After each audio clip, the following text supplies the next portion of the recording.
Say hi and hello everyone. তো দেখো ভিডিওটা হচ্ছে কালী পুজোর পরের দিন, তার পরের দিনকার ভিডিও। গ্যালারিতে জমেছিল, ভিডিওটা দেওয়া হয়নি। তো আজকের এই গ্যালারি ঘাঁটতে ঘাঁটতে দেখছি এইসব ভিডিওগুলো আছে, তাই তোমাদের সাথে সবটা শেয়ার করলাম। তো দেখো আমার দুটো পুচকে এখন উঠে গেছে মিকি মাউসে।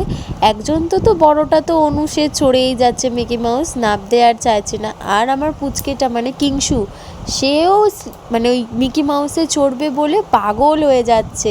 তাকে আমি জোর করে করে টেনে টেনে নামিয়েছি, তাও আবার ওর দিদিকে দেখে দেখে চিল্লাচ্ছে, মানে ও আবার যাবে মিকি মাউস চড়তে।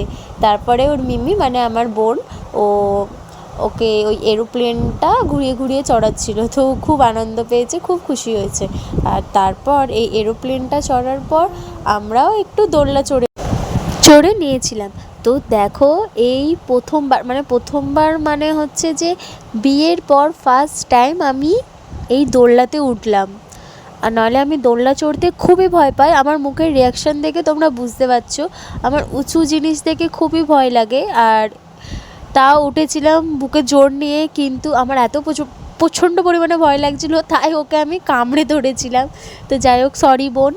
আর মানে আমি কি বলবো, আমার এত ভয় লাগছিলো, মানে আমি কীরকম করছিলাম, মানে আমি যে কোথাও আমি লাস্টে বলছিলাম যে আমাকে নামিয়ে দাও, আমাকে নামিয়ে দাও, কিন্তু নামায়নি ওরা আর আমাকে। তারপর আমরা নবকালী দেখতে গেছিলাম, এই যে মা কালীর 9টা রূপ আমরা দর্শন করেছি। মা সব রূপেই অপূর্ব সুন্দর, মাকে দেখে মনটা যেন ভরে গেল। মা সবাইকে রক্ষা করো, ভালো রেখো। এই বছরের কালী পুজোটা আমাদের খুবই ভালো কাটলো। আর এই মাঠে প্রত্যেক বছরই নবকালী পুজো হয়, মানে 9টা মা কালীর এখানে পুজো করা হয়। তারপরে আমরা বাড়িতে এসে দেখি যে সবাই এখানে বাজি ফাটাচ্ছে, তো আমরাও কয়েকটা বাজি ফাটিয়ে বাড়িতে চলে গেছিলাম। তো টাটা, আবার দেখা হবে একটা নতুন ভিডিওতে।